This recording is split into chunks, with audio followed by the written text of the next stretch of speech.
My sister got everything, I got nothing. And then I built everything myself and became someone they were proud of. I still remember the exact moment the world shifted. It wasn't some dramatic explosion or a movie-style confrontation, it was a quiet dinner, one of those nights where everything looks normal on the surface, but something invisible and irreversible happens beneath. We were sitting around the table. My parents, my younger sister Emily, and me. Emily had just gotten her acceptance letter to Northwestern. Her eyes were lit up like it was Christmas morning, and to be honest, I was genuinely happy for her. She'd worked hard, and she deserved that moment. But what followed made that night stick in my memory like a splinter I couldn't get out. "We're so proud of you," Dad said, putting his hand over hers. "Your mother and I will take care of everything. You just focus on your studies." That was it. One sentence. One promise. But it hit me like a train. I looked at them, half expecting a glance in my direction, maybe a nod to the past. When I got into college 2 years ago, the conversation had been very different. "We believe in building independence," Mom had said. "College is important, but you'll appreciate it more if you earn it yourself." And I did. I took loans. I worked night shifts. I rented a tiny room in a shared house with walls so thin I could hear my roommates' coughs at night. I didn't complain. I thought it was part of growing up. That night, though, I realized independence was only a virtue when it applied to me. I excused myself early and went outside. The air was cold, but my chest felt hotter by the second. I wasn't angry. Not yet. Just confused. I thought maybe I was imagining things, being dramatic. But deep down, I knew something was off. That was the first fracture. The next one came a few months later. I'd been falling behind on rent and tried to talk to my parents. Not for money, just advice. Maybe some ideas on side jobs, or a short-term place to stay while I got back on my feet. "Sometimes tough love is the best kind," Dad had said, not unkindly. "You've got to learn to survive without leaning on others." 2 weeks later, they converted the basement into a mini apartment for Emily. "So she can focus on her studies," they said. "We want her to have peace and quiet." I slept in my car that winter. I didn't tell anyone. Not my friends. Not even my girlfriend at the time. Pride can be a stubborn thing. I told myself it was temporary.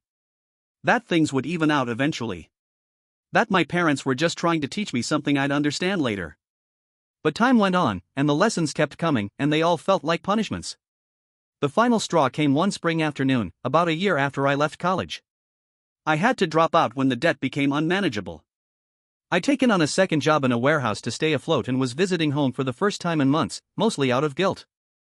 I didn't want to drift too far from them, even though it already felt like we were on different planets. Emily was glowing, graduating soon, already talking about grad school. She had a new car in the driveway. A shiny black Honda with a big red bow still wrapped around the antenna.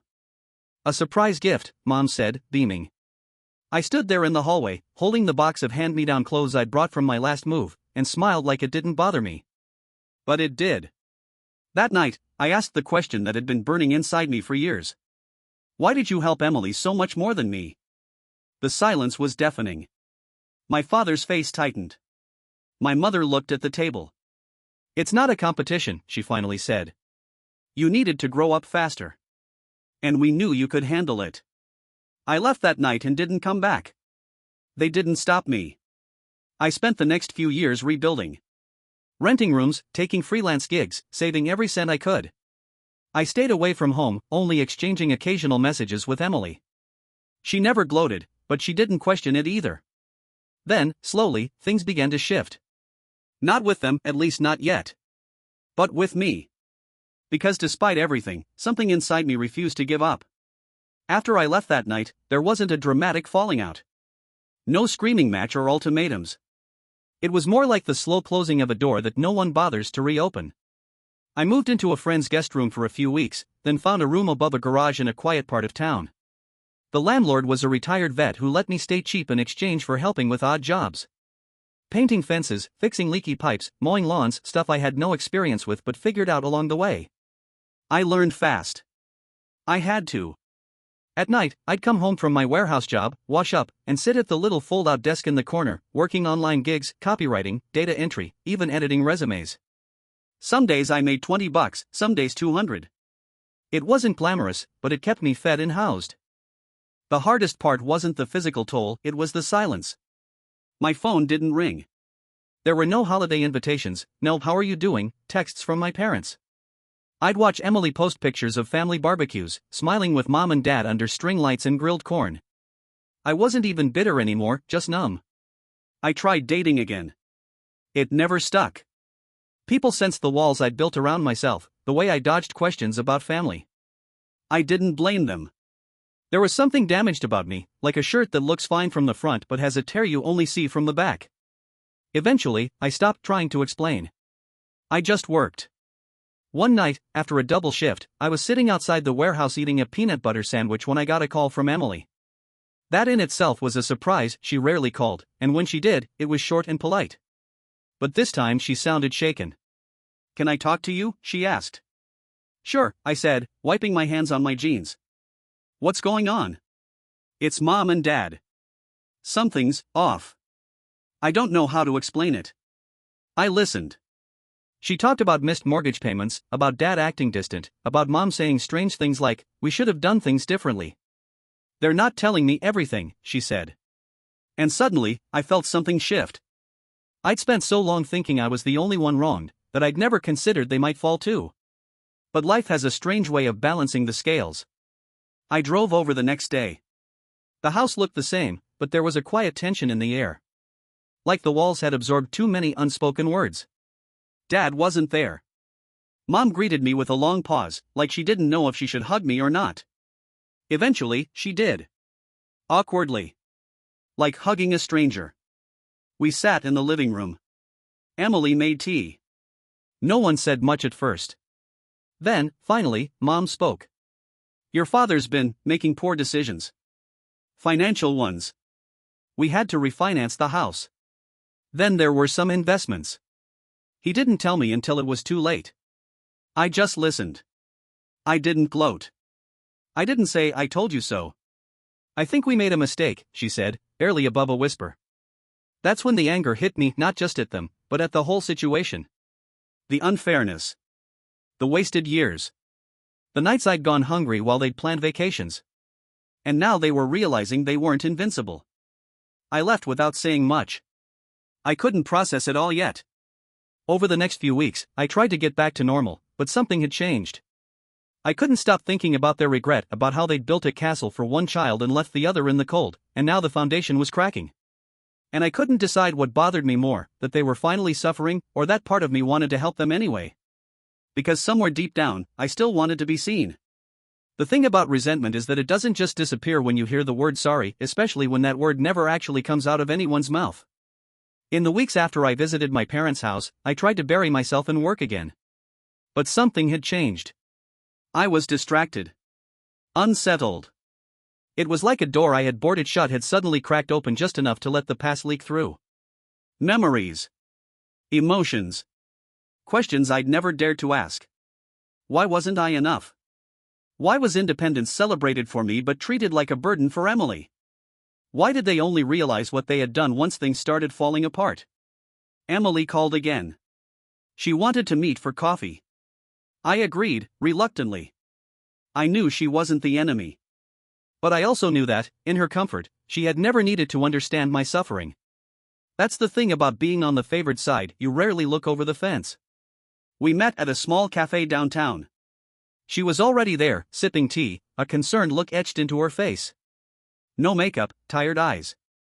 She looked different. Older. Maybe the weight of reality was finally pressing on her too. "They're selling the house," she said before I even sat down. "What?" I blinked. "They can't keep up with the payments. And Dad, he's not talking to anyone. Not even me.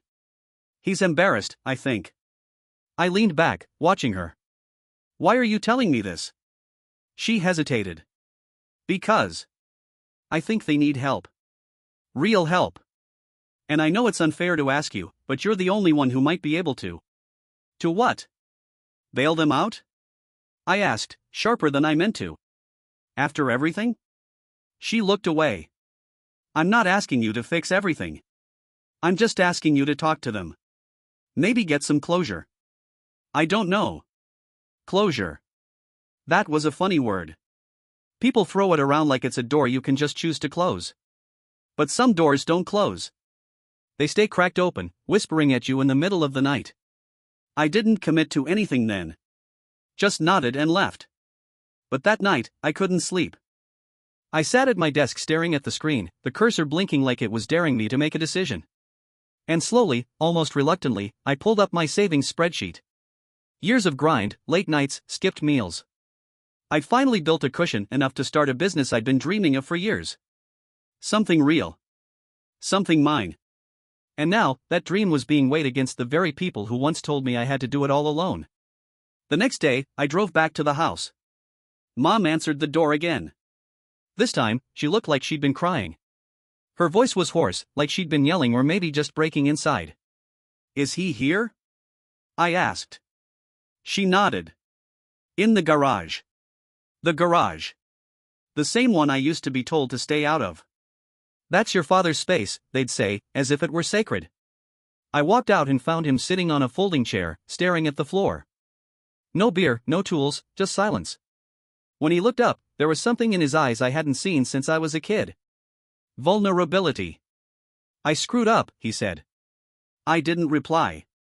I invested in a startup. Some guy I knew from work. Promised big returns. I wanted to leave something behind. For your mother. For Emily. Even for you. For me? I laughed bitterly. That would have been a first. He winced, and for a second, I felt bad. But only for a second. "I wanted to make up for lost time," he said. "I knew we were harder on you. I told myself it was because you were stronger. But maybe we were just scared. You were different. Quiet. Independent. We didn't know how to support that." "Then you could have asked," I said. "You could have tried." He looked down again. "You're right." We sat in silence for a long while. The kind that stretches until it becomes its own kind of conversation. Eventually, I asked the question that had haunted me for years. "Did you ever love me the same way you loved her?" He looked up. "Of course. We just didn't know how to show it. We thought giving Emily everything would balance out the fact that life's harder for girls. We didn't realize we were unbalancing you." There it was. Not an apology, not quite. But something close. I left that day with no promises. I didn't offer money. I didn't offer solutions. I just said, "We'll see." And over the next few weeks, I fought hard. I met with financial advisors. Looked at business loans. Calculated risk down to the decimal. And then, when I had everything laid out, I made a decision. I started the business. A small digital consultancy. Just me, a laptop, and 2 clients I'd met during my freelance days. And as it slowly grew, I realized something incredible: freedom wasn't something they gave me. It was something I'd earned. And the best part? I didn't need their approval anymore. But fate wasn't finished yet. Because one day, the phone rang again. "Emily." Voice shaking. Dad collapsed. I drove to the hospital without thinking. My hands gripped the steering wheel so tightly my knuckles turned white. All the resentment, all the cold distance, all the years of emotional self-preservation, none of it mattered in that moment. I was just a son again. A scared one. Emily was already there when I arrived, pacing the sterile hallway outside the ICU. She looked up at me with eyes full of uncertainty, and for once, it didn't feel like she had all the answers. "They're running tests," she said. It was a mild stroke. "The doctor said he's stable, but it's serious." I sat down beside her, elbows on my knees, head in my hands. I didn't know what to feel. Part of me wanted to be angry. Another part just wanted him to open his eyes and tell me it was nothing. After a few hours, we were allowed in, one at a time. Emily went first. I stayed in the hallway, watching the second hand of the wall clock crawl in endless circles. I tried not to think about all the times I'd wished for some kind of reckoning, something that would make them see. But this wasn't it. This wasn't justice. This was just pain. When it was my turn, I stepped inside quietly. He looked small in the hospital bed. Fragile in a way I'd never seen. The man who once towered over me, who told me to man up and deal with it, was now surrounded by machines beeping quietly into the sterile white noise. His eyes opened when he heard me walk in. For a moment, we just stared at each other. "I didn't think you'd come," he said, voice hoarse. "I didn't think I would either," I replied honestly.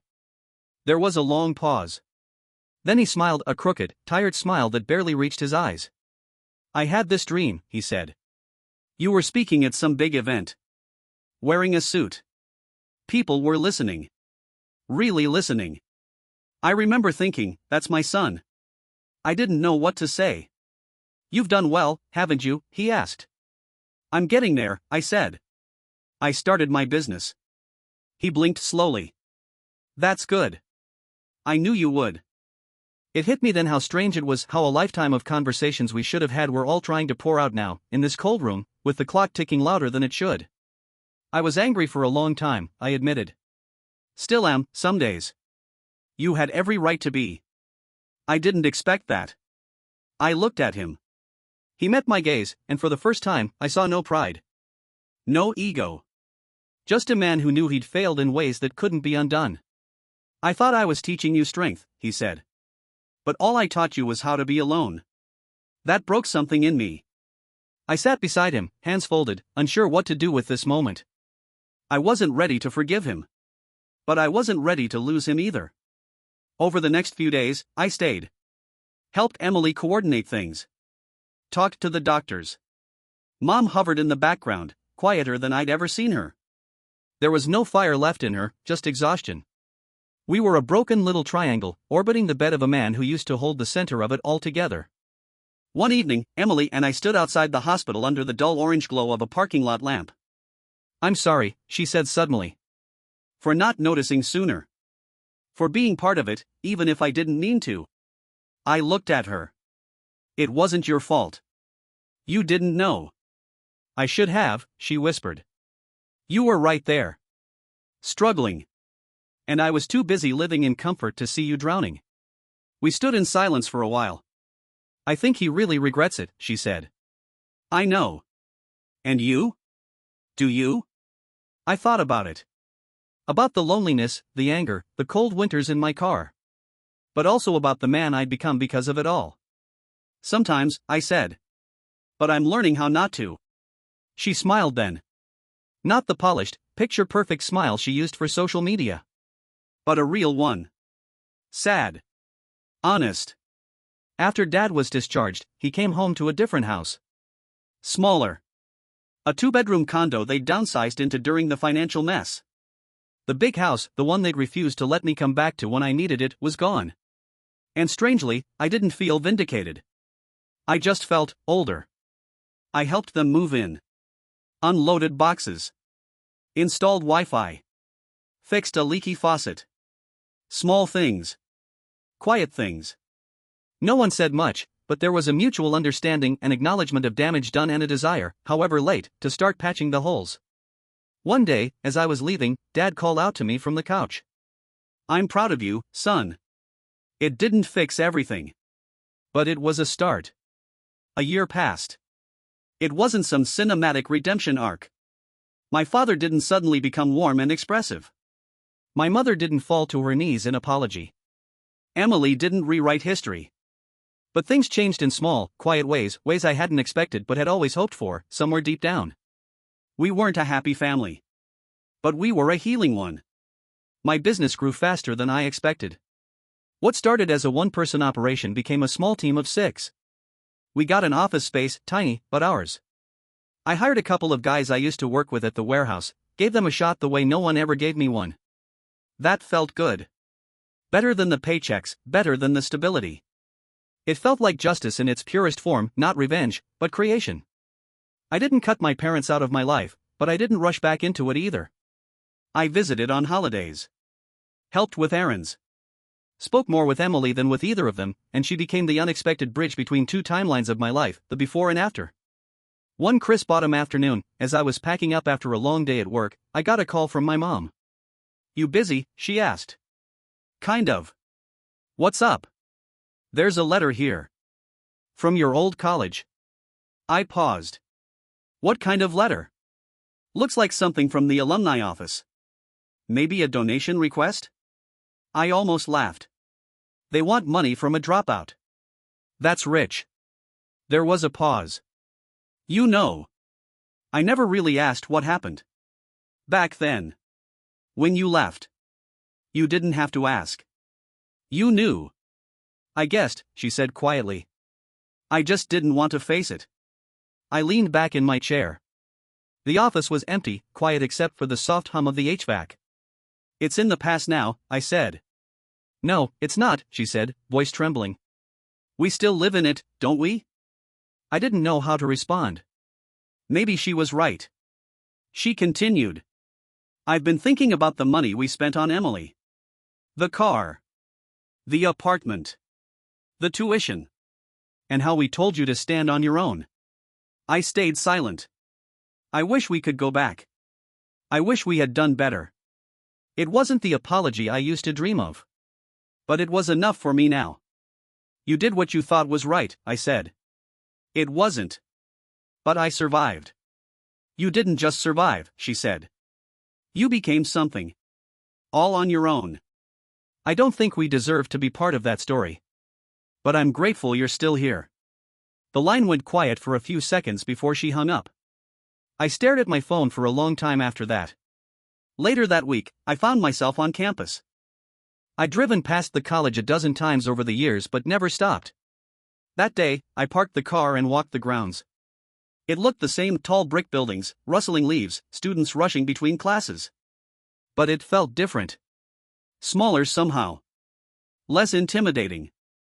I stood in front of the old dorm building where I once lived. I remembered the hunger, the loneliness, the nights I studied with a flashlight because my roommate needed to sleep.